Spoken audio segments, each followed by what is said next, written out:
Bismillah ar-Rahman ar-Rahim. Sallallahu alaihi wa Muhammad al-Nabi al-Ummi wa alihi wa sallam. Alhamdulillah. So we, mashallah, I think this is number 9 in our set of interviews of Ask an Archer. And we're very happy, honored and privileged to have Brother Ahmed Karat from Maydaan Archery in Australia joining us. Inshallah, we're going to have very easy discussion about a number of different topics. We'll learn a little bit about Ahmed, his background, the club, inshallah, and we'll just see where the tide takes us, inshallah. So Ahmed, thank you for joining us. How are you? Alhamdulillah Rabbil Alameen. I'm well, thank you, and I feel very privileged and honored to join this podcast. I think this is a fantastic initiative, and I want to praise you and give you commendation for doing this initiative that a lot of archers and horseback archers alike are all craving. May Allah reward you. Alhamdulillah, Alhamdulillah, all praise to Allah. You know, we try and do what we can with the few tools that we have, and I would love to take full credit for it, but it was actually another brother in the UK who I was talking to recently, and he said, "Oh, you know, why don't you talk to someone like Lucas or whatever and talk about archery or something?" And so I thought, maybe I thought about it. But then it turned into something a bit more. I said, well, if I can do Lucas, then why don't I can't do X, Y, and Z? And Alhamdulillah, we've managed to, we invited Lucas last year, so we have connection with him. We had Mihai Cosme 2 years ago, have a connection with him. And, they're very approachable guys. So as soon as I offered them, they were very cooperative, Alhamdulillah. So that was good. Of course. Yeah. Alhamdulillah. MashaAllah. So this one, I think I want to delve a little bit more into, I think just because of the nature of ourselves, delve a little bit more into the Islamic side of archery. I think most people now know, the kind of origins of traditional archery. Many civilizations have an origin of archery, Muslim, non-Muslim. I think it's shared kind of worldwide. But I think with it being last 10 days of Ramadan, may Allah make us of those who benefit from this time, inshallah, that we can delve a little bit more into Quranic ayahs, possibly of things that relate to archery. Not that you or I or scholars of Quran or tafsir or anything, but we can maybe discuss what we've heard. And then there's a couple of other topics we wanted to touch on, inshallah. So let's just quickly first start with, well, actually, I'm going to share my screen here. And what I've done is I've just pulled up the Maydaan Archery site because I want people to know about the club and the good stuff it's doing. So if anyone is ever in Australia, if they ever go there, just tell us a little bit about where the club is based, how long the club has been running, how many members, things like that, inshallah. So, Bismillah. So the Maydaan initiative started out of a lack of, rather than an abundance of. So we had a lack of traditional Asiatic archery in Australia. We're Sydney-based, first of all. So we're the first. What we think is the first Ottoman style or properly Asiatic style club, traditional archery Australia club in Sydney. So to help you understand, I've got a compound background. I've been doing compound for about 10 years. And then after that, I picked up a book called Arab Archery. And after reading Arab Archery, as you well understand, I put the book down thinking I know nothing about archery. And then I ended up in Turkey, and long story short, because I was teaching so many compound shooters, like just mates and people who wanted to get into hunting, it was natural that all of them kind of followed me into my traditional, traditional archery journey. And a lot of the brothers and sisters, they ended up, turning traditional just like I did. Right. Because I lost the farm that I was doing this on, we had to have another place to do it on. Basically just get together, shoot, and have some food, and just bit of social shooting. And it just grew out of there, and it became a club. And I ended up having to do all this stuff that I never did before. And what it made me realize is that there more and more it was a journey about self-discovery, but also discovery about, again, lack of things in myself, but also lack of things in my community, right, in the Muslim community. yeah. So we started this initiative, and I think that it's a little bit similar to what you guys are doing in Futua, except on a much smaller scale, where we just focused on archery. We couldn't do everything at once. Right. We didn't have the capacity, so we just basically made an archery club. Yeah. And that was that the motto was to establish or reignite the archery culture in our communities. And then from there we kind of branched a little bit into wrestling, and then into horses, and now we're working on the swimming part. But we're down to our core. We are a traditional Australian traditional archery club that focuses on thumb release, or Ottoman, Mamluk, or kind of Asiatic style shooting. And we have about, currently we've frozen our membership because of the COVID-19. So we don't have as many members, but before COVID, we were sitting at about 80 members. MashaAllah. And we also have a sister club that we helped establish in Melbourne, Ascension Archery, as well. So how far, you have to excuse, they're not running yet, but you'll have to excuse my ignorance of geography. How far is Melbourne and Sydney? So Australia is very vast. It's very big. So Melbourne is only probably just under 1,000 kilometers, 800 something, 900 kilometers from Sydney, down from Sydney, south. Okay. So in terms of the size of Australia, that's not actually that far, really, is it? No. Yeah, where I'm from, people say to go maybe 3 hours away, you need to get ready for a couple of days. Here it's it's normal to go down the road, 3 hour drive. So Australia is vast. Yeah, down the road. We travel a lot, and we put a lot of mileage on our cars, but look, it's a beautiful place here. And Melbourne's a wonderful city. The community in Melbourne is really how can I say, they're in sync, and they're aware, and they're such a lovely group of people. And another thing I love about them is that they're not uniform in their nationalities. They're a melting pot. So I really look forward to how that club is going to come out, because our club as well is a melting pot. It's not one nationality. It's not one community. It's a plethora of people from all walks of life.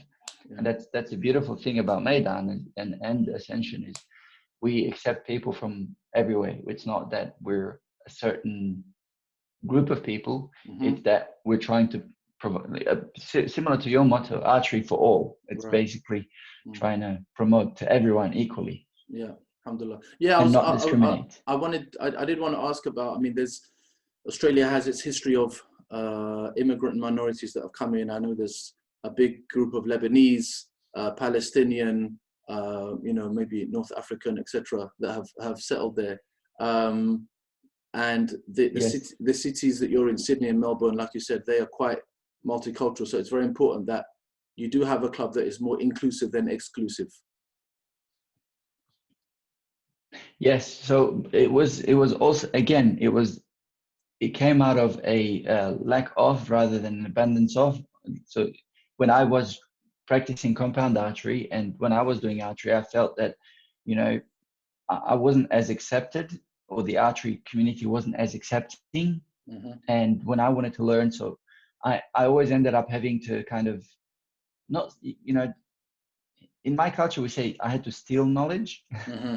You kind of figure things out on your own, and you're a bit self-taught, and then you get shown a little bit. But you know, because of that hardship of getting this knowledge, you know, I found it hard to get this knowledge, and the journey was tough. I didn't want to make that the case for others at our club, so we wanted to make it very structured and very easy.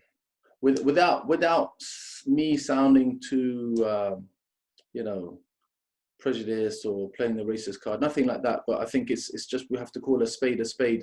Would you say it was the fact that you found yourself, you didn't necessarily fit in there culturally to these other compound clubs or archery clubs? A lot of them were kind of, I guess, I won't say native Australians, but they were kind of just Caucasian Australians, and there were not many immigrants maybe in those clubs. Because I'll say the same in the UK.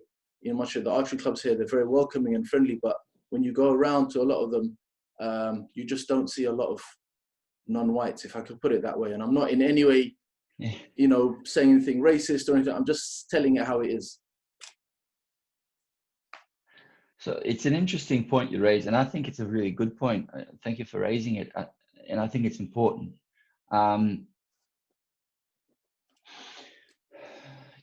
You know what? My perception has shifted. You know, the scholars say al-madad ala qadr al-mashhad. If your perception of things changes, then the things that you perceive change as well. Initially, I thought it was racism. Initially, I thought it was something that people are trying to keep me away from. But the more I delved through archery into myself and realized, you know, the more you become balanced, you realize it's actually their imbalance and their fear of something different. Right. So, and on the other flip side of the coin, I find that a lot of Muslims or a lot of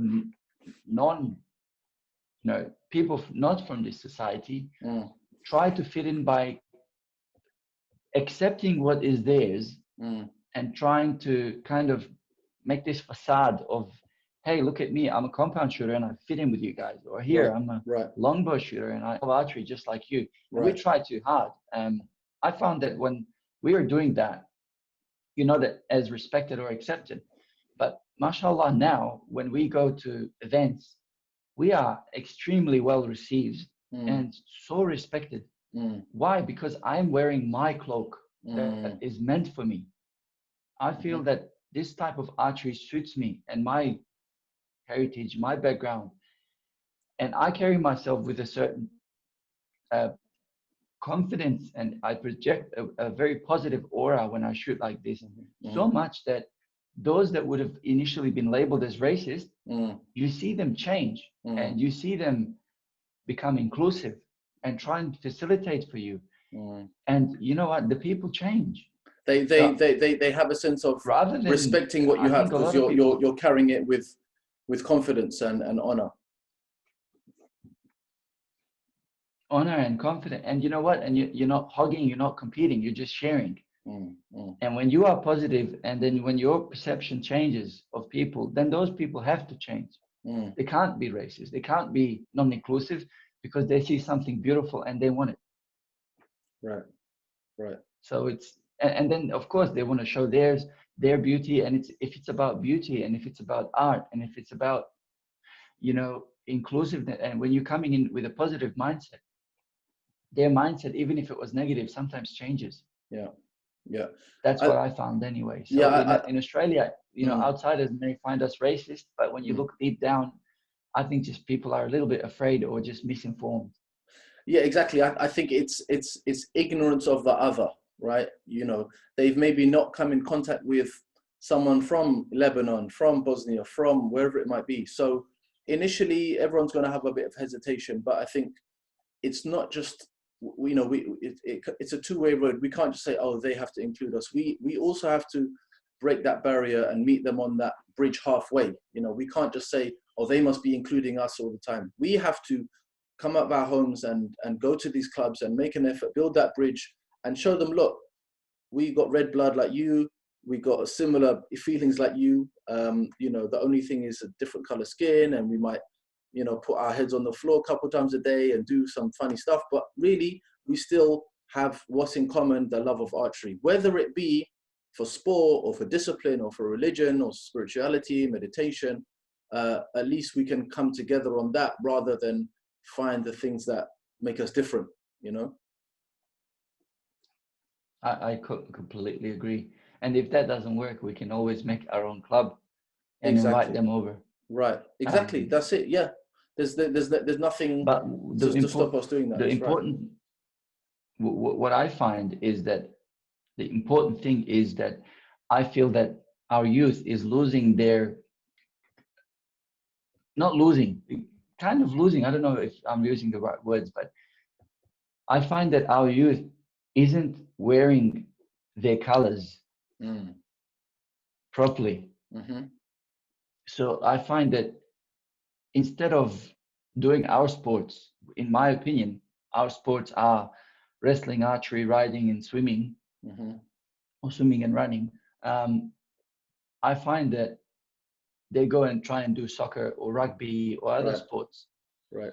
And this comes down to a identification crisis, cultural identification problem, because people want to associate themselves and fit in, and yet they don't want to lose who they are. Yeah. Right. So I find that what we're doing is important because it helps people. It helped me find out who I am. It makes them balanced, but also it helps them in their way to others. Meaning, let's say a kid is in school, and school can be quite a savage environment, full of bullies, and it's a cutthroat environment. And they ask you, "What do you do? What's your hobby?" "Oh, I do soccer, I do rugby," and you just, you're a different kid trying to fit in. Right. You're a square peg in a round hole. Right. And then, but if you are doing your sports and you're carrying your nationality and your culture, then you would be doing, you'd go and say, "Oh, I do horseback archery." And they're like, "Whoa, what?" Do you know what I mean? So it helps our youth be proud of who they are. Right. And that's very important, because I think we lost being comfortable we stopped being comfortable in our own skin, and that makes others not be comfortable around us.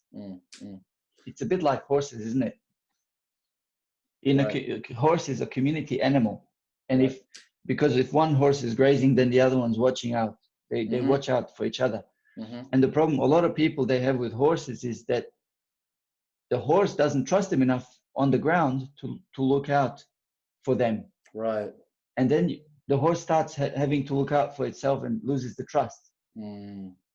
So it's all about leadership and building trust. Same with people. We're a community kind of creation. Sure. We're a social creation. We're not like individuals, like, so if we can build trust in others, if we can show leadership, then all these other things will disappear. Sure. 100%. No, I mean, you hit the nail on the head there. And I think that brings us on to one of the other questions that someone was asking is, what have you found to be, I mean, just on what you were saying, I think it's okay to be different. Like you said, you don't have to be fitting in with everyone as if you're trying to beg them to like you and things like that, because that's just not who you should be. And, when we've done archery here and we're trying to promote, the Sunnah disciplines, we say, look, we're not talking down about other sports, cricket, football, rugby, etc. Those are kind of ingrained in people's DNA. I mean, we know that they live and die by those sports. But if there was real benefit in those sports, i.e. benefit for the dunya and the akhirah, then they would have been revealed to the best of creation, right? The Prophet ﷺ. Why is it that a handful of disciplines were revealed to the golden era? And we have to look at that carefully. Why wasn't, football, for example, or it could have been any type of sport, I will interchange here sport and discipline. I'd rather use discipline for the sunnah activities, and other things are sports, right? we have to look carefully as to why these particular disciplines were revealed to the Prophet. Everything that happened in the life of the Prophet ﷺ is for a particular reason and for us to learn from. So someone was asking, what have you found to be the spiritual aspects of archery, and kind of how has it kind of benefited you yourself? You know, we see many people do archery for a number of different reasons. I was looking at Malta Archery Armin Himmer the other day on his website, on his YouTube. He was asking people like, why archery? Why archery? And you get 10 people, you get 10 different results. But a lot of them were saying it helps me to relax. I do it for meditation. I'm really stressed. I can just come here and I don't have to worry about anything. And I think that is, for them, that's kind of the goal, and that's fine. But for us, that's like only the beginning. That's just the key to opening all of the other treasures that archery has to hold. So you yourself in your journey, what have you found to be kind of the spiritual aspects of archery for you?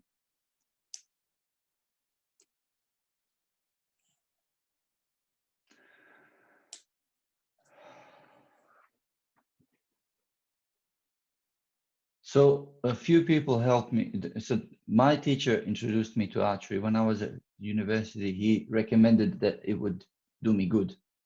I had no clue back then what that meant.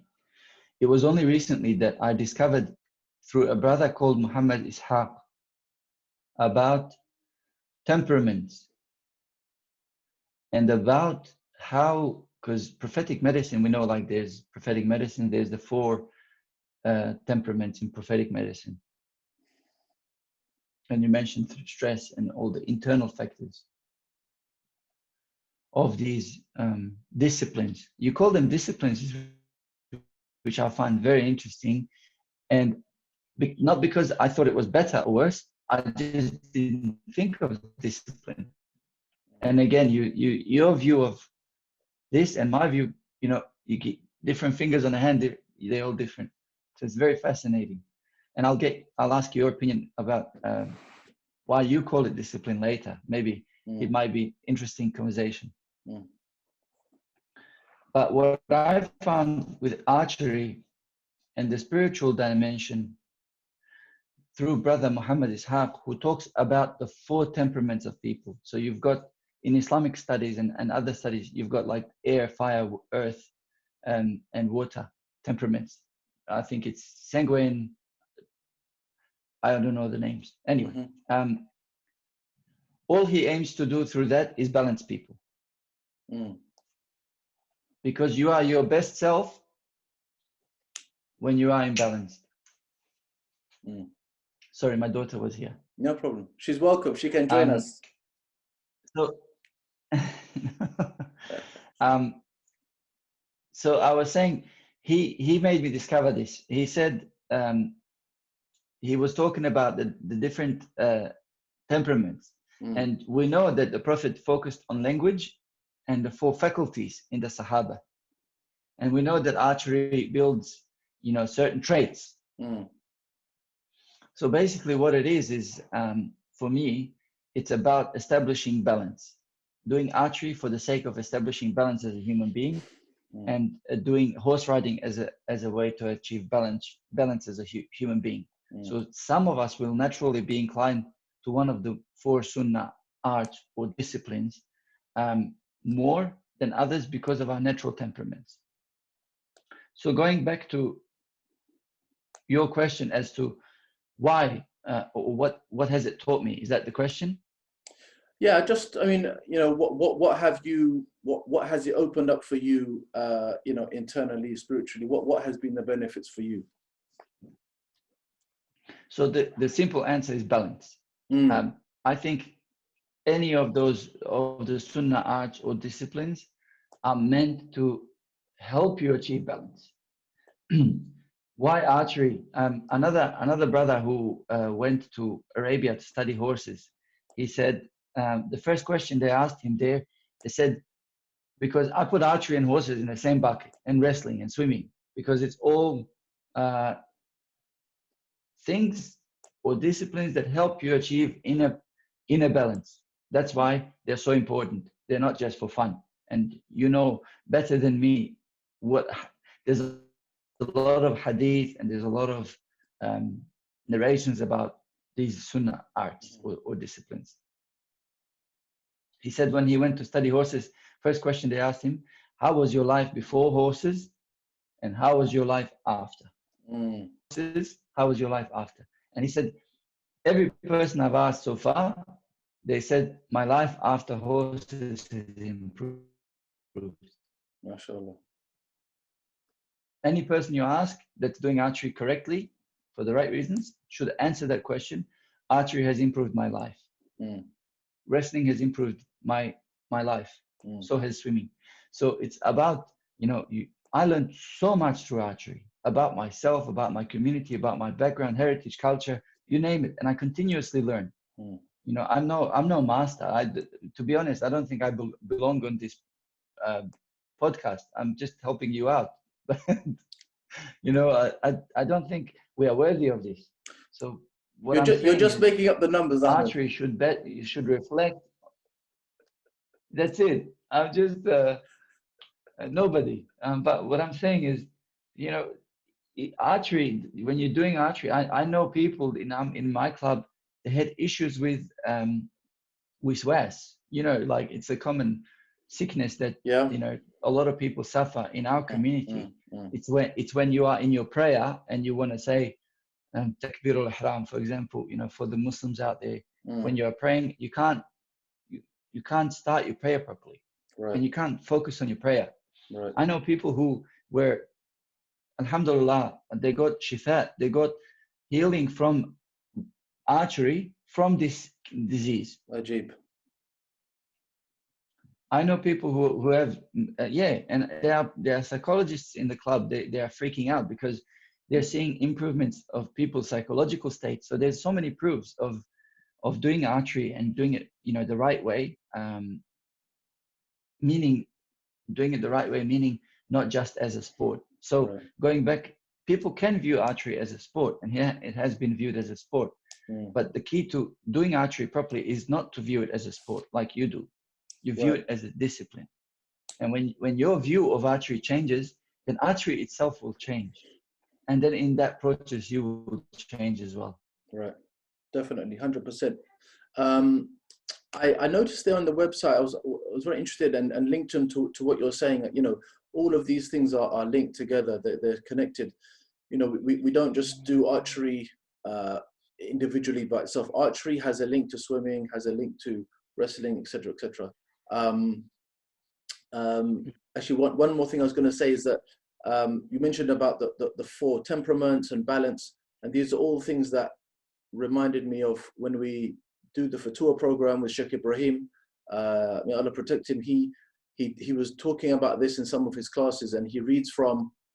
He was either reading from the book of chivalry, the Sufi way of chivalry, or there's another book of the Ihya al-Ulumuddin of Abu Hamid Imam al-Ghazali, where he talks about the temperaments, anger and the lower desires and the higher emotions and things like this, and how these can be balanced and how they can be controlled, and which Sunnah discipline is linked to which one. And it's an amazing science. I mean, Allah. I didn't remember it all, but I mean, we'll have to try and get a recording for you. But the way he connected it all, it was amazing, mashallah. On your website, you have this guy called this Pahlavan guy, Kash. What's his name? Kashi. Yeah. So Kashi Azad, he's so our introduction to wrestling. I had a BJJ background. I did a little bit, and because I broke my knee, I couldn't continue. So I kind of left the archery, the wrestling for a while, and it was through a blast from the past, Kashi, who used to be a catch wrestler as well. Wow. We kind of reconnected, and he was doing an amazing thing, which was establishing Pahlevani art. He's Iranian. Very entrenched in Fatua. He's originally Iranian, yes. Great. So what he is essentially is our strength coach. Excellent. We don't wrestle per se. We just work on the Pahlevani strength arts, because we believe that strength promotes balance. You can't, like in Ihya, we have also Sheikh Hassan al-Sutuhi here who teaches Ihya, just like Sheikh Ibrahim over there. It's amazing. MashaAllah. And he, as you know, in Ihya, they talk about strength. You know, your body needs to be strong for you to be able to do what you need to do as a mu'min. And, you know, I think a key to wrestling is that strength is beauty. And through strength, people attain truth. And the reason for that is that there is no middle ground between strong or weak.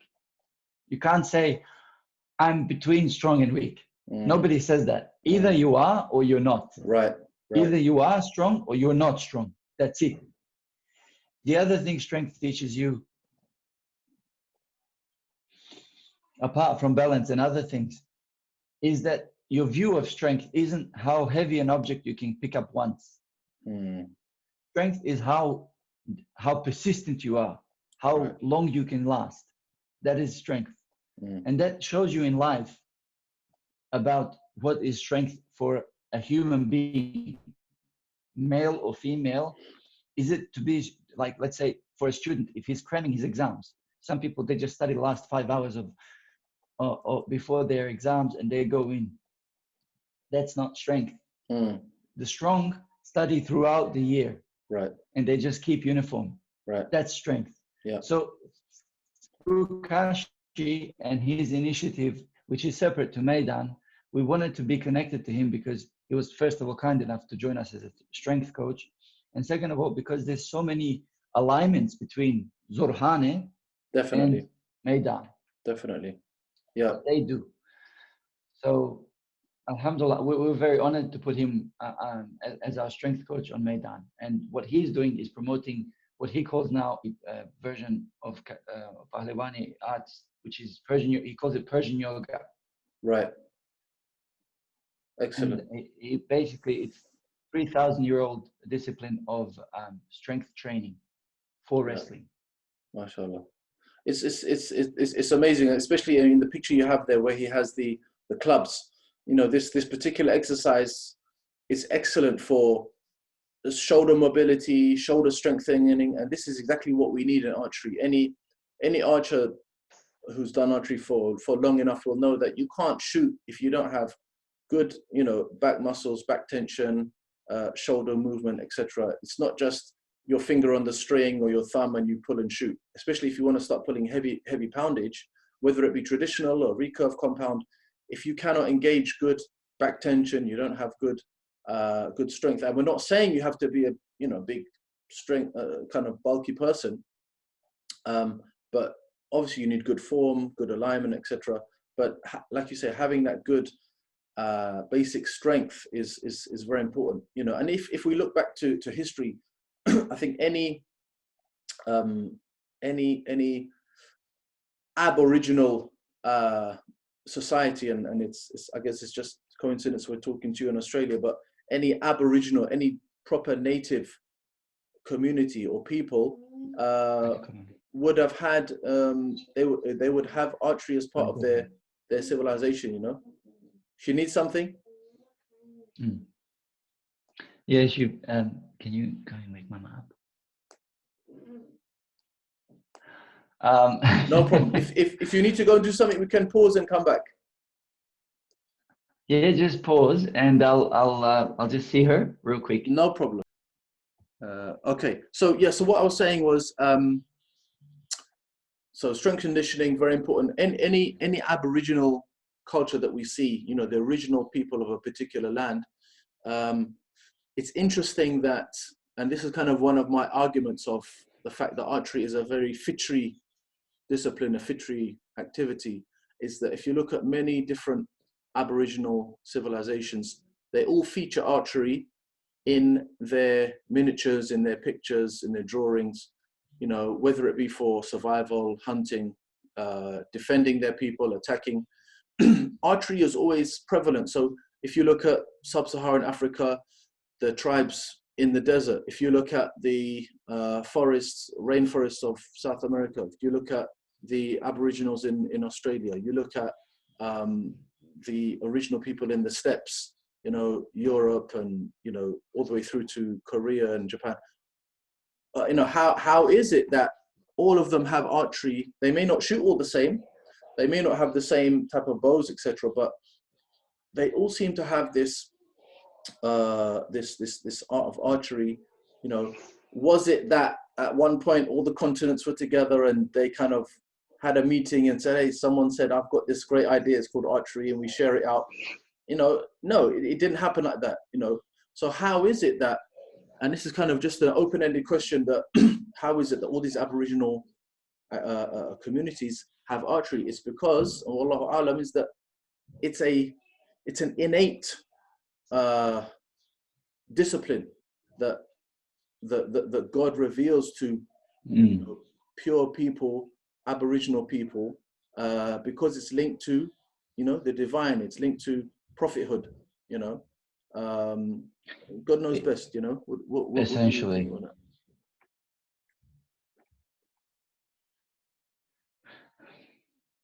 My view of that is maybe from a different perspective. I view it as, look, archery has been linked to survival. The oldest form of archery has been linked to survival. Even in our culture has been linked to survival with Adam alayhi salam, even though that hadith is not strong about the crow, that Jibril alayhi salam came down with a bow, a string, 3, 5, or 7 arrows. We need to verify. It was because he wanted to save his crop. But when you look at also in nature, when you are in nature, you have to be at your, you have to dig deep. You have to come down to your roots. And when you look at your roots, all these things, that all the 4 things that we do are key to survival. When you are putting that survival, when you transcend the body in terms of survival, what is survival for the soul? Meaning savior. You have to save your soul on the day of resurrection. If you transcend the physical survival to soul, you will see that all these 4, you know, sports or arts or disciplines, call them what you may, it help you survive for your soul. It's nourishment not only for your body, but now we're transcending to soul. Why? Because archery is saving you from pride, from, you know, falling in love with yourself, from kibr. This is archery is ego killer. Right. Yeah. Wrestling, it gives you awareness of yourself. Right. And gives you balance. Right. Horse riding gives you leadership. No. Yeah. And swimming focuses heavily on breathing. So what all these things that you can view from a basic survival need and level, if you transcend them and accept that we actually have a soul, you will see their benefits. Just like they help your body survive, they help your soul survive. So when we are in our natural habitat as people, we know in studying Aqidah that most people will come to the conclusion that there is one creator and he's not like his creation. This is how the human mind has been wired. That's right. Same way, when we are in our nature, we will resort to archery, we will resort to wrestling, we will resort to, you know, using the horse and swimming and running. All these things are natural to us. That's why they come so easy. And that's why they're so easy to accept. And that's why when you mention all these 4 sports, nobody is going to go against it. Like most people, vast majority, if not, I don't know, I've not met anyone that is against archery or against swimming or against wrestling even. These are natural sports. These are natural things for our body to do.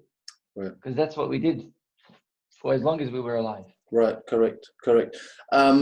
So at your club Maydaan Archery, do you guys practice horseback archery as well? And if you don't, are there places that do we've facilitate that? Recently. Not in Sydney. So unfortunately, you know, there was no Ottoman or thumb draw archery in Sydney or Australia really established. So how can there be really horseback archery as much? Right. Right. Now in Sydney there was no, but in Queensland there was horseback archery, and they focused on the horseback archery only.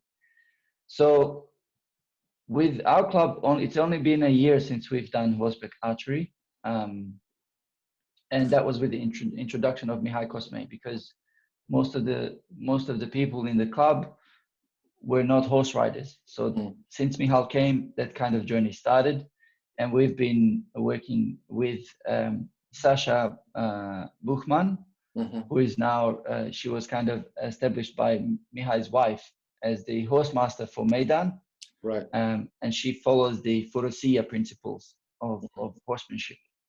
So she helps us with the horse journey, and we help them with the archery journey. So we've been doing horseback archery a little because we're still fresh. Sure. Did you Maydaan Archery itself invited Mihal Cosme or someone else? And was that his first trip to Australia? We did. Yes, correct for both questions. So it was his first trip, and his wife wanted to travel to Australia ever since she could spell it. Right. MashaAllah. So that was very interesting journey for her. She really wanted to come, and I saw Mihai. I initially wanted, anyone I can have here in this, because we're far away, as you can tell. So we wanted an international person to come, and I said, who better than Mihail to introduce us to the horseback archery concept? Definitely. My first experience with horseback archery, proper experience, was I ticked a box in a competition in China saying horseback archery. So they put me on this little semi-wild horse, and they said, shoot. Oh, wow. That was a very interesting experience. That was my first experience with horseback archery. I basically sat on a horse, thrown in the deep end, and that's the benefit of learning this school of thought, which is kind of the Ottoman school of thought. Is everything you do on ground is easily translated to the horse. All you need is a little bit more practice. But the concept of archery, while running on a horse, is pretty similar. Yeah. Do you know what I mean? Yeah. If I'm running full bolt and I'm trying to do archery, it's quite similar to the way that it behaves whilst you're on a horse. Sure. Full gallop. How long had you been riding before that anyway? I mean, you had previous experience riding, or not? Minimal. Really? Wow. Minimal. That's the sort of person I am. I'm a little bit of an adrenaline junkie, and that's how I learn. I learn by doing. I'm not a big reader, so I see and I do. I don't really. I'm not academic per se. Yeah. In my nature. So when I went to China, I said I didn't want to tell them I didn't ride before. Okay. So I just jumped on, and then after the competition, I told them, and they were all laughing. They were thinking, we don't believe you. All right. So, MashaAllah. That was it. Let's move on to not a different topic, but Ottoman archery, in particularly kamankesh. What can you tell us about what a lot of people are asking? What is kamankesh? Is there a kamankesh today somewhere that people are training to that particular level?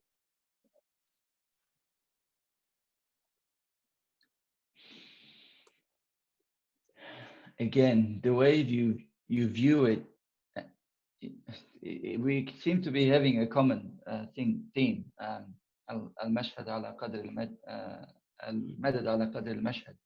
It means your view changes according to your perception.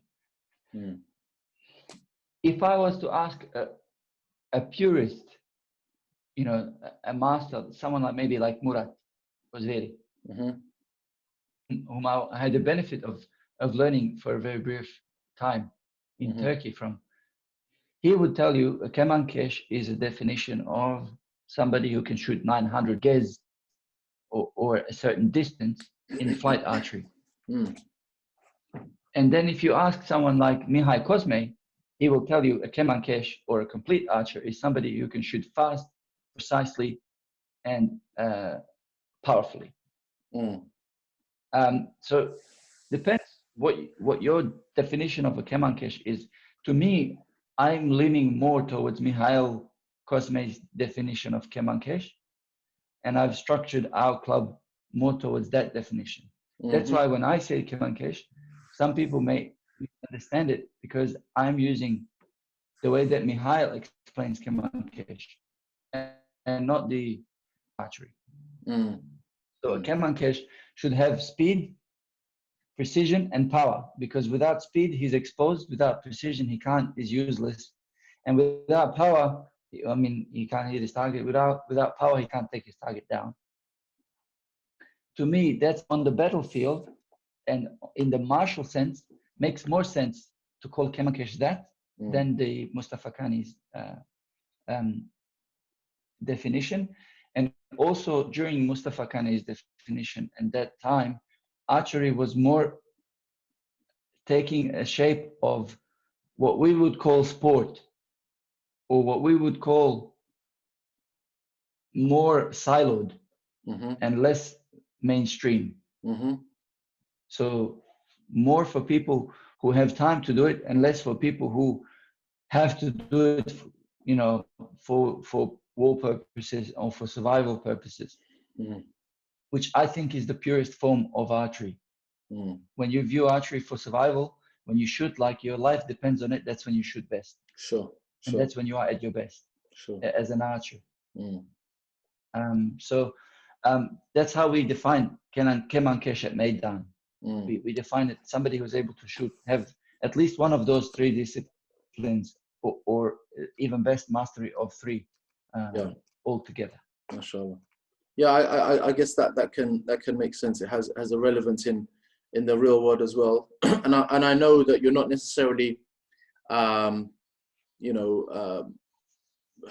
putting down in any way what Murat is saying, but that's just his particular view, and mashallah, he's been working hard at his particular club for the last 15-20 years, and he's doing an excellent job there. But like you say, every club has its own flavor and its own viewpoint, I guess.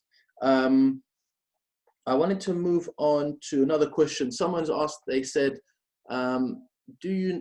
how true is it that the figurehead of archery in Islam, the patron saint, if you like, is Sayyidina Sa'ad ibn Abi Waqqas, how true is it that he did travel to China and he's buried there? There was some talk about that. Have you heard that? And do you know any verification about that?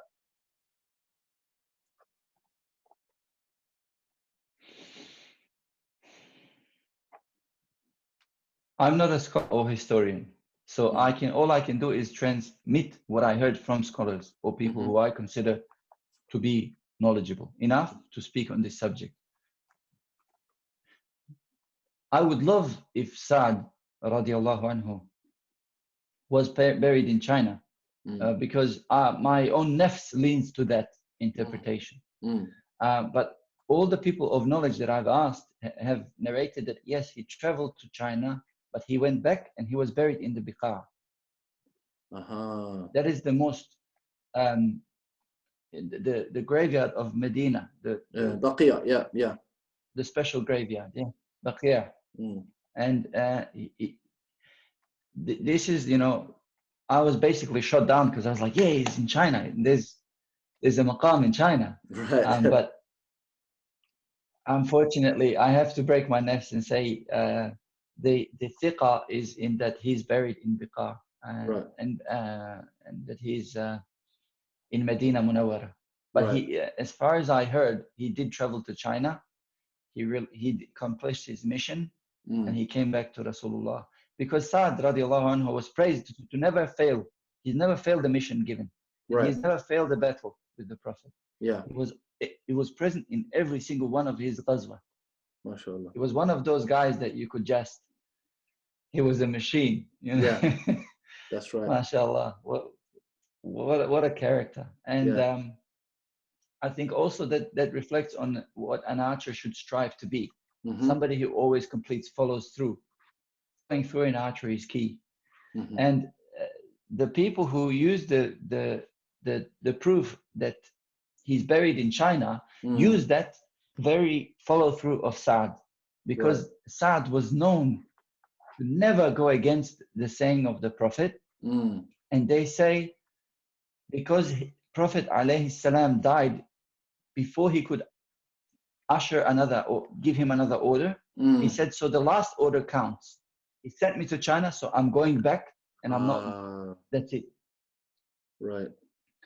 But this is a weaker saying. The stronger saying is that he's buried in Medina. MashaAllah. Yeah, I guess it's probably a question that I should put to people who are knowledgeable of people who are buried there and of the Hijaz area, possibly. But yeah, I just wanted to get your take on that, because, like you say, it's very romantic to think, you know, there's a maqam out there in China, and you know the Prophet said, you know, seek knowledge unto China. Right, let's book our tickets. We're making a ziyarah there, etc., etc. But Allahu Alam, you know, but we do know for sure that many Sahaba, after the demise of the Prophet ﷺ, they left. They couldn't come back to Medina. It's too painful for them. So it was a one way. They just went as far as they could. You know, it was too painful for them. So many of them are, you know, in very far away lands. You know, many of the companions. It's proof. It's been proven that there is, as much as, you know, up to Spain. Right. But yeah, let me know how you go with that, because I'd be keen to find out if you heard something different. Sure. Yeah. No, I will. Maybe I can be corrected. I will look into that, inshallah. I'll look into that, inshallah. I wanted to bring to your attention a little bit of a sidestep. This is a book here. I don't know if you've seen this book. It's called Al-Asil, and it's no. Okay, it's about the purebred Arabian horse, and it's a very well-researched book by a good friend of ours. His name is Yusuf Bemat from South Africa, actually from Port Elizabeth, and he's a hafidh, mashallah. He's a man of the deen. He's an imam in his area, but he's been in horses since forever, and he took it upon himself to do a very detailed research of Arabian horses, such that he went to a number of different countries. I mean, he records his all of his trips that he made in the book, and he talks about how you find the breeding line of a horse, the Arabian horse. He was even privy to.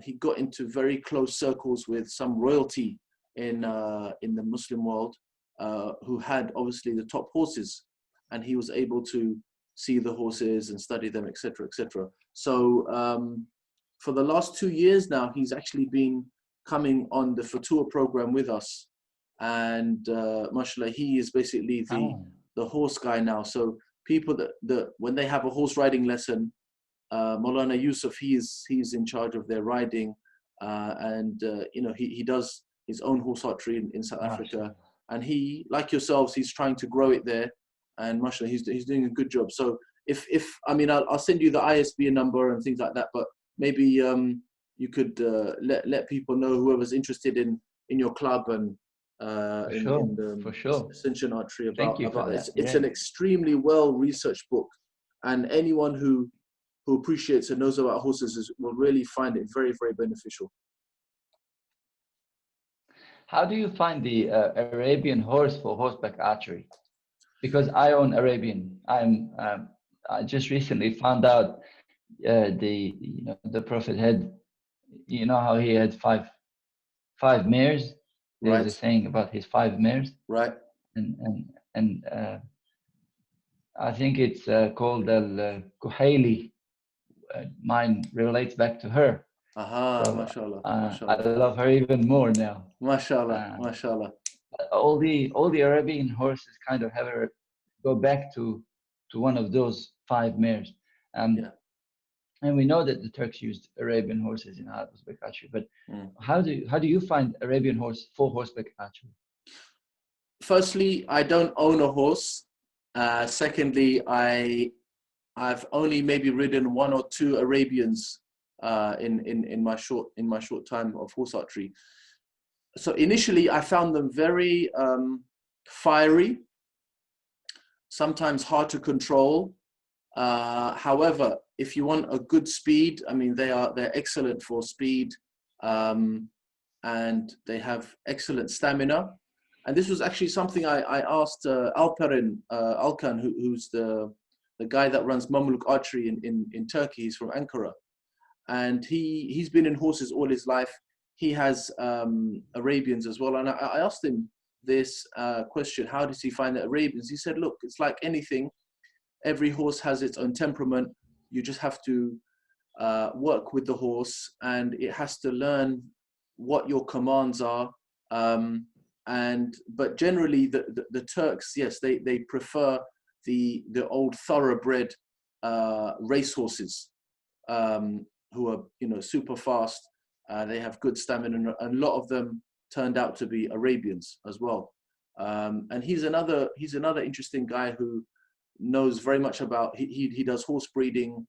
He can look at a horse's face and he can tell maybe, is it a mixed breed? Is it a purebred, etc., etc.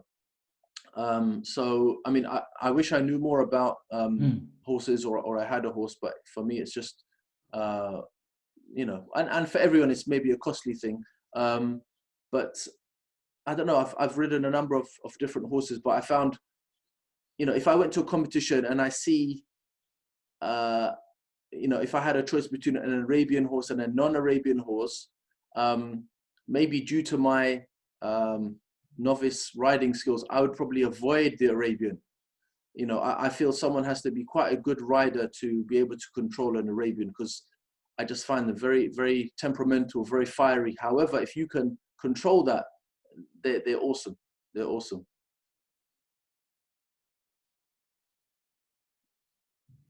Yeah, I find their stride to be quite short, though. At least the smaller Arabians, they have many more strides. So when you are loading, I find that bigger horses tend to makes it easier on the archer to reload, right, and take the next shot right. in the right sequence. I don't know, but I love Arabians. I mean, I don't know, they're just so smart, so intelligent. They teach you so. Yeah, no, So my first horse was Arabian. Yeah, that was another thing Alperen was saying. They're very smart, they're very smart horses. Yeah. Alhamdulillah. Completely. And right. that's another thing, goes back to Futua, and you learn from an animal. You learn from a being that's really in the body. It's an experience, and I think everybody should have it, especially before you raise kids. Right. You should experience riding. You should delve into the world of horses. The Prophet said, alayhi salam, the one who rears a horse can raise a child. Right. Yeah. Salam salam. Ahmed, I'm just going to pause 1 second. Bismillah. Inshallah. Okay. So as long as you're happy. Alhamdulillah. Just chatting to you, mashallah, making contact with you has made me very happy, alhamdulillah. Okay, I wanted to, this is the same way we kind of wrap up each interview with most people. We do just kind of quick fire questions, if we can, and just see what your thoughts are on certain things. So, where's my pen? Okay. Laminate or composite bow, which do you prefer? Sorry, I just received a call there, and it cut off your question. I didn't hear what you said. Sorry. So what I was saying is, a laminate or composite bow, which one do you prefer? I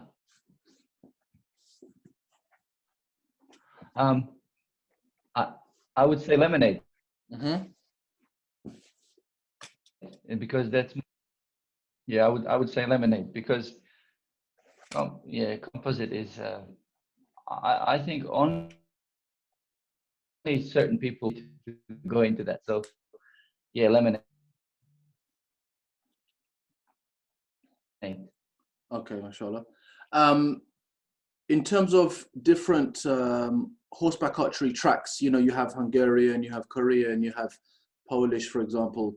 Of the ones that you've ridden, which was your favorite? I like the Korean one. Mm-hmm. I enjoy the Korean one.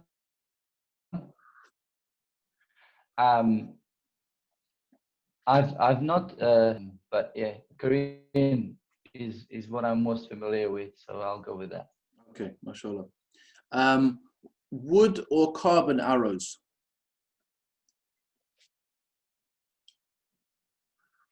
For ground, I have to side with wood because wood give what I learned from Tirandaz and Murat's students and himself is that wood shows you the true flight of the arrow, and it doesn't hide your mistakes.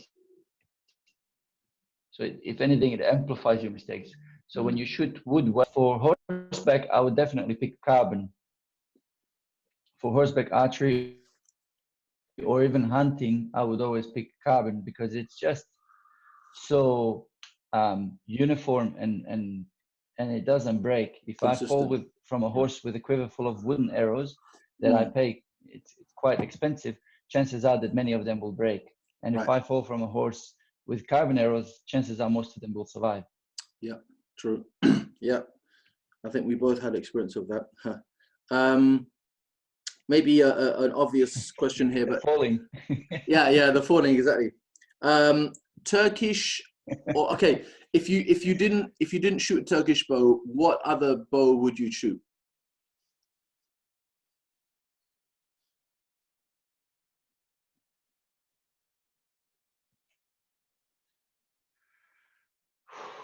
What's my options here? I mean, in the traditional world, not necessarily recover compound. So, you know, would it be, so we know, you know, Hungarian, Korean bow? We know that Turks shot both. Yeah. So we know that the Turkish many bows, and I've tried many bows in my life, including Chinese, Manchu, Korean, all the different ones. To me, the Turkish bow is the perfection, the personification of perfection in efficiency in archery. So to me, this is the ultimate bow, and I'm completely and utterly biased towards the Turkish bow, and I'm all open about it. But as far as I know, that the Turks had both Turkish and fallback would be on the Tatar. If not the Tatar, then I would, gradually make my way to a Mamluk bow, a Korean bow, and then eventually, if I could get none of them, then maybe a Krab Mughal bow, which are all derivatives of the Turk bow. Yeah, I was going to say, how much difference is there between, like you say, the Tatar and the Mamluk and the Turkish? Is it just in small little curves in the limbs and the seers and things like that, or?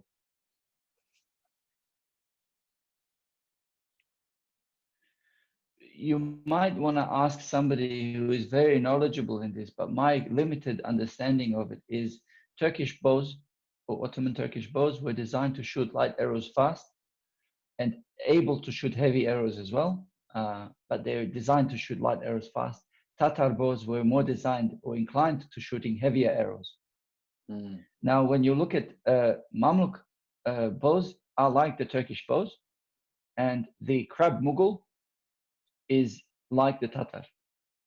And the difference between them usually isn't just in the grip, it's in the shape and also in the angles of the siyas. Right. The other difference between a Krab Mughal bow and a Turk bow, or the others, is that the core of the wooden core is made of 7 pieces and not 5 in the Krab Mughal bow. So their kasan and their limb is separate from their siya. Right. They've got 7 pieces, the Krab Mughal bow, and the Turk has 5. So That's my limited understanding. MashaAllah. Okay, last question. If you had the choice to go back in time and, you know, choose a particular era or dynasty or time to live in, what would it be and why? This is an impossible question. we know and we believe that time travel is impossible, and theoretically it's impossible. But if you were asking what I desire most to account, like, there's no doubt. You ask any mu'min, is going to give you the same answer. I desire to be in the company of our beloved. Right. You know, like there's no you. Hands down, I would want to see him and be with him and be with Sa'd radiallahu anhu. And the interesting thing is, we don't have enough research on how he, sallallahu alayhi wasallam, shot his bow. Correct, we don't. We don't have enough knowledge on the sort of bows and his, you know, there's people coming up with, you know, saying, oh, here's a bow, it's called Katoum, and it looks like a Turkish bow. And you're like, that's not the bows that they used back then. Right. You know? So I would love to, you know, also experience not just his presence, but also archery in that time. Would have been a little bit different, I think. Oh, for sure. I think their bows would be so much more maybe primitive than what we think today. You know, I think all of their equipment would be so different from what we envisage. But I think the secret is not in the equipment, it's the people who use the equipment. This is the difference. Hey, wallah. Hey, wallah. You know, you said it, brother. Today we have amazing bows by amazing bowyers, and in terms of feet per second and efficiency, maybe they outshine those bows. But for the pure fact that those bows were in the golden era and belonged to such people, they were the best bows. You know, that's kind of how I look at it anyway.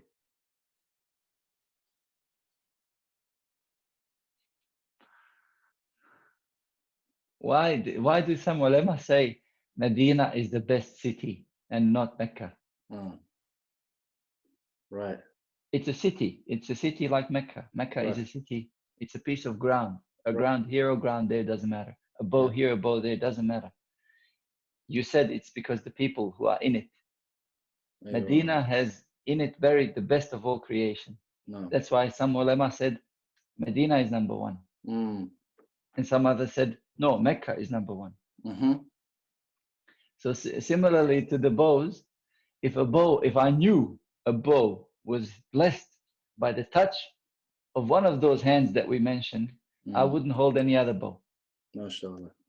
MashaAllah. That's so right. It's what you believe. It's you know what I mean. Like it's. What did we say? What did you say before? A bow is a bow at the end of the day. Al-madad ala qadr al-mashhad. That's the theme for this meeting.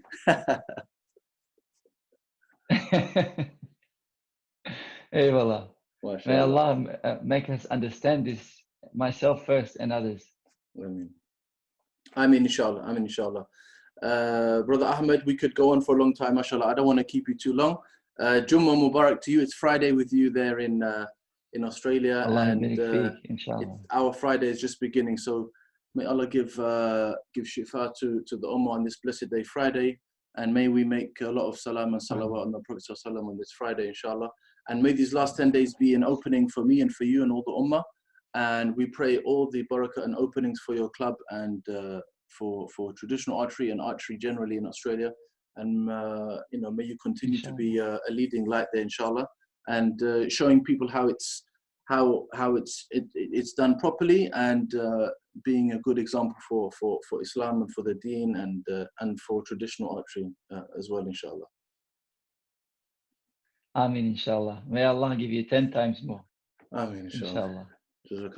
We will. This is definitely not the last time we meet. We've spoken once before, but inshallah, this is the beginning of many other meetings, and soon we hope it will be physical, face to face, inshallah. Inshallah, I would love that very much. I would love that very much. Inshallah, inshallah ta'ala. Jazakallah khair. Thanks for your time. Have a good day, inshallah, and we'll speak again soon, inshallah. Sorry, inshallah.